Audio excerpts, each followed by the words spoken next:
سکون جھیل کو دیتا ہے جو کمل کے لیے۔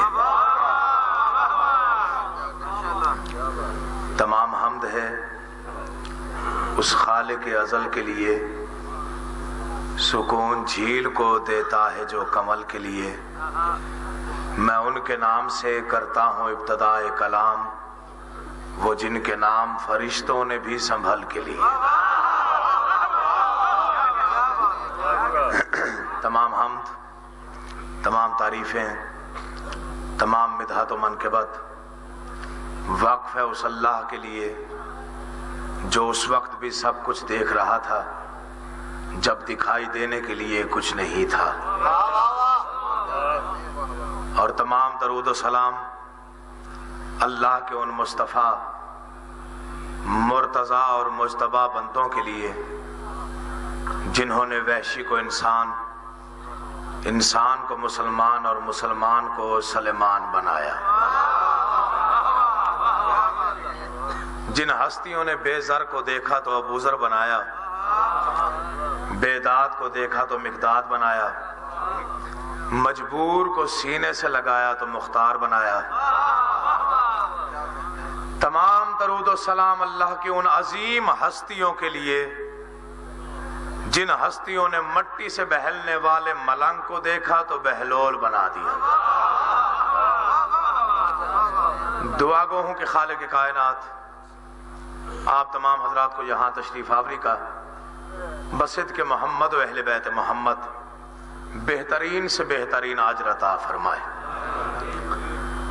بانیان مجالس عزا کا یہ تمام تر انتظام و انصرام، محنت، کوشش، کاوش بارگاہ عزتی میں قبول و مقبول ہو۔ ایک صلوات اتنی بلند پڑھی ہے جتنا آل محمد کا مقام ذہنوں میں بلند ہو سکتا ہے۔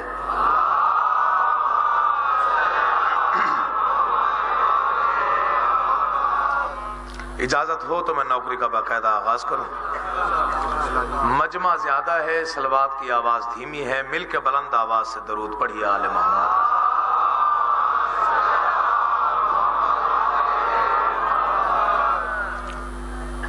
کوئی طولانی مجلس نہیں ہے، یہاں میزبان کی حیثیت سے ہوں،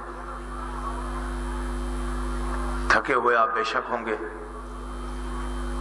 لیکن میں 2 یا 4 جملے آپ سے عرض کرنا چاہتا ہوں، لیکن جتنی دیر تک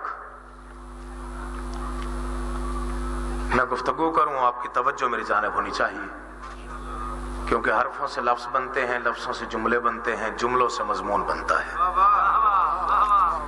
ایک بھی حرف ضائع ہو جائے تو پورا مضمون ضائع ہو جاتا ہے۔ میں شعر سے نہیں، قطع سے نہیں، حماد اہل بیت کے ایک نظم سے آغاز کر رہا ہوں، چونکہ ماحول بڑا روحانی ہے، بڑی توجہ سے آپ سماعت فرما رہے ہیں۔ سرکار نے فرمایا تھا جب بھی حسین لکھتا ہوں تو خیال یہ آتا ہے کہ کاغذ چھوٹا ہے، نام بڑا ہے۔ تھوڑا سا جاگیے گا جہاں پہ بیٹھے ہوئے ہیں، جبر میں نے آپ پہ کرنا کوئی نہیں، جتنا آپ بولیں گے میرے لیے بہت زیادہ ہے۔ جب بھی حسین لکھتا ہوں تو خیال یہ آتا ہے کہ کاغذ چھوٹا ہے، نام بڑا ہے، قلم کمتر ہے، نام بہت مقدس ہے۔ اس لیے انہوں نے فرمایا جب بھی حسین لکھوں ہزاروں خواہشیں دل میں جنم لیتی ہیں، ہزاروں ارمان جاگتے ہیں۔ دل چاہتا ہے کاغذ ایسا ہوتا، قلم ایسا ہوتا، روشنائی ایسی ہوتی، ماحول ایسا ہوتا، فضائیں ایسی ہوتی، ہوائیں ایسی ہوتی، تب میں یہ عظیم نام لکھتا۔ اور جب بھی مومن حسین لکھے لازمی اس کے دل میں کوئی نہ کوئی خواہش پیدا ہوتی ہے کہ اتنا تقدس ہوتا، اتنا احترام ہوتا، تب میں یہ عظیم نام لکھتا۔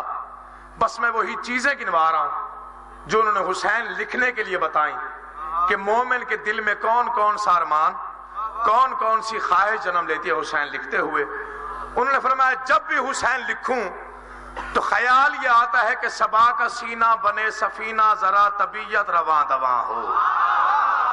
جو جاگ رہا ہے بیدار بیٹھا ہوا ہے، علی کا واسطہ بے پرواہی آپ نے نہیں کرنی، دل چاہے تو آپ نے بولنا ویسے ہے جیسے بولنا علی کو پسند۔ حسین لکھنے کے لیے کن کن باتوں کی ضرورت ہے، کن کن چیزوں کی ضرورت ہے، مومن کے دل میں کتنے ارمان جنم لیتے ہیں، کتنی خواہشیں پیدا ہوتی ہیں کہ حسین لکھنے کے لیے یہ اہتمام ہوتا، یہ انتظام ہوتا۔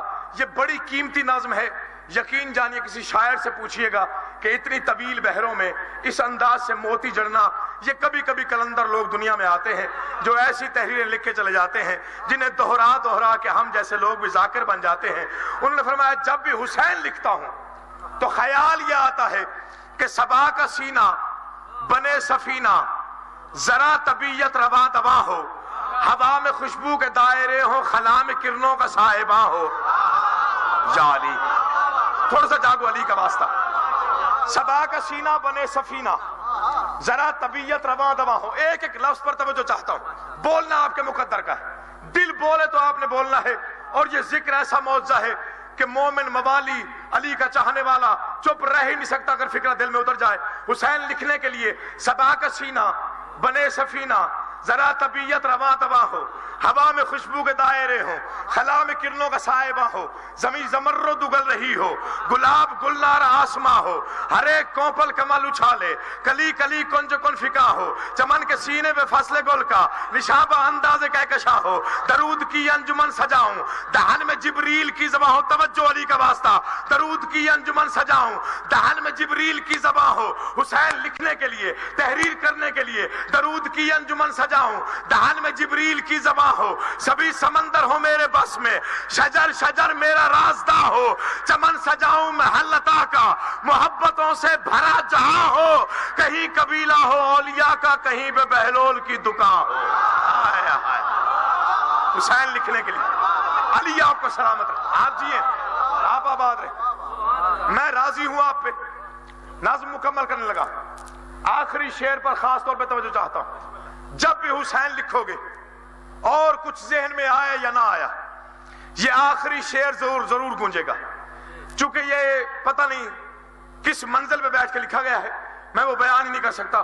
حسین لکھنے کے لیے صبا کا سینہ بنے سفینہ، ذرا طبیعت رواں دواں ہو، ہوا میں خوشبو کے دائرے ہوں، خلا میں کرنوں کا صاحبہ ہو، زمین زمرد اگل رہی ہو، گلاب گلنار آسماں ہو، ہر ایک کوپل کمل اچھالے، کلی کلی کنج کن فکا ہو، چمن کے سینے پہ فصل گل کا نشابہ انداز کہکشاں ہو، درود کی انجمن سجاؤں، دہن میں جبریل کی زباں ہو، سبھی سمندر ہو میرے بس میں، شجر شجر میرا رازداں ہو، چمن سجاؤں محل عطا کا، محبتوں سے بھرا جہاں ہو، کہیں قبیلہ ہو اولیاء کا، کہیں پہ بہلول کی دکان ہو۔ توجہ چاہتا ہوں، کہیں پہ بہلول کی دکان ہو۔ میں اپنی سوچوں کو آب کوثر میں غسل دے دوں تو امتحان ہو، پڑھوں میں تسبیح فاطمہ جب تو کعبہ فکر میں عزا ہو، اگر یہ سب کچھ ملے تو مدح شہنشاہ مشرقین لکھوں، حیا کی تختی پہ اپنی پلکوں سے پھر میں لفظ حسین لکھوں۔ یہ ہے میرا حسین، حیا کی تختی پہ اپنی پلکوں سے پھر میں لفظ حسین لکھوں۔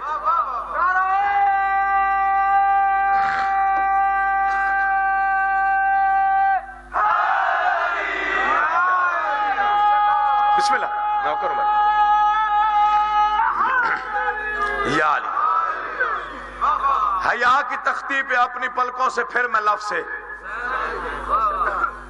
غلط پروپیگنڈا کیا جاتا ہے، حسین کا ماتم نہ کیا کرو۔ ماتم کرنے سے حسین کو کیا ملے گا؟ 10 محرم کو اپنی اپنی قبروں پہ جا کے فاتحہ خوانی کیا کرو۔ یا کہ آج بھی بتانا چاہتا ہے قرآن کسے یاد ہے، کسے بھول چکا ہے۔ اب تک جتنا میں نے پڑھا وہ سارا ایک طرف، یہ 4 مصرے ایک طرف۔ سیالکوٹ والوں انصاف آپ پہ چھوڑتا ہوں، دل بولے تو آپ نے بولنا ہے، لیکن بولنا ویسے جیسے بولنا علی کو پسند ہے۔ میں مشورہ دے رہا ہوں، جسے ناز ہو اپنے علم پر، جسے ناز ہو اپنے علم پر، اور جو جانتا ہو کہ میں نے بہت بڑا کتابیں پڑھ لی ہیں، میں